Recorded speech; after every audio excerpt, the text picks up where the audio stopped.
Takže čau lidi, já vás vítám u mého videa. Dneska je to ze hry Clash Royale. Už jsem pochybně se zlepšil, už jsem v 7. aréně. Nic tady nemám. Tohle je můj deck, klidně si můžete zahrát. Moc mi to nejde, už jsem jedno video nevydal, ale jmenuje se mi.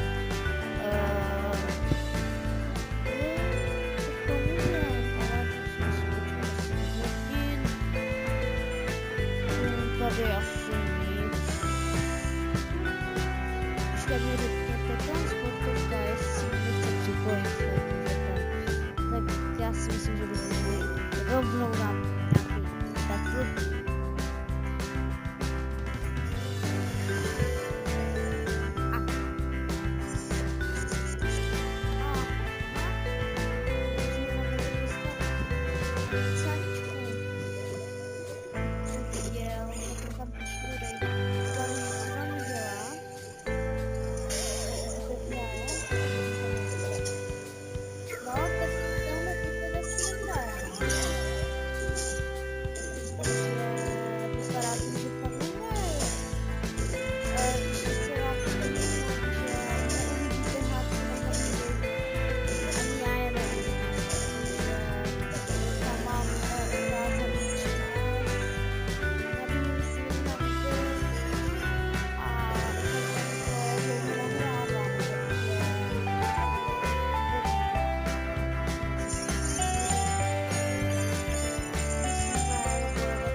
Tak už jsem mohl dělat dřív.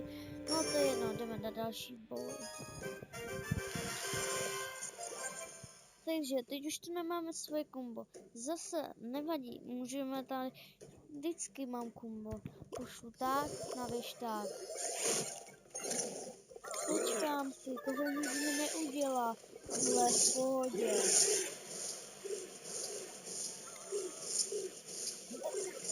Úplně...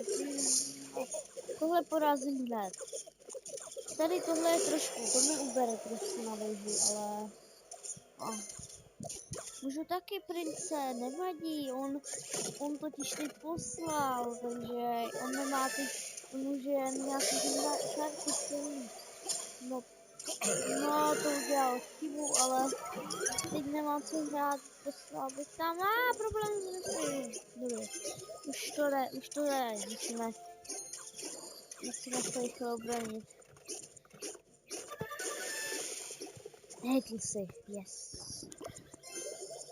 Minioni jsou dobrá karta, ono nemá, hlavně musíte umět hrát, protože se tam musí nasadit s vítacím nebo s víčkou. Tohle vůbec nevím, proč vám dám. Tady pošlem víčku.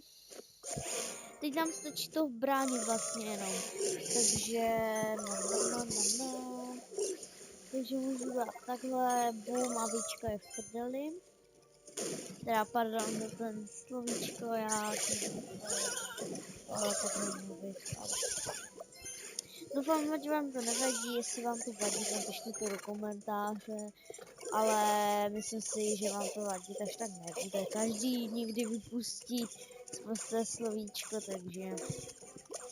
Jo, tohle jsem udělal úplně zbytečně, a tak... To až tak nevadí. A něco jsme ubrali. Lepší než nic, jde to pozitivně. Matěj, ty to nebereš vůbec pozitivně.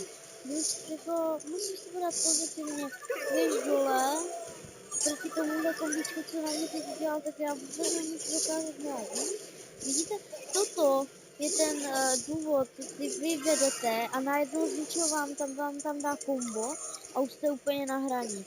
Takže teď si budu šetřit. Tohle udělal špatně. Chyba. Takže posílám to tam. Ne, musíte tam hlavně, když už tam jste, takhle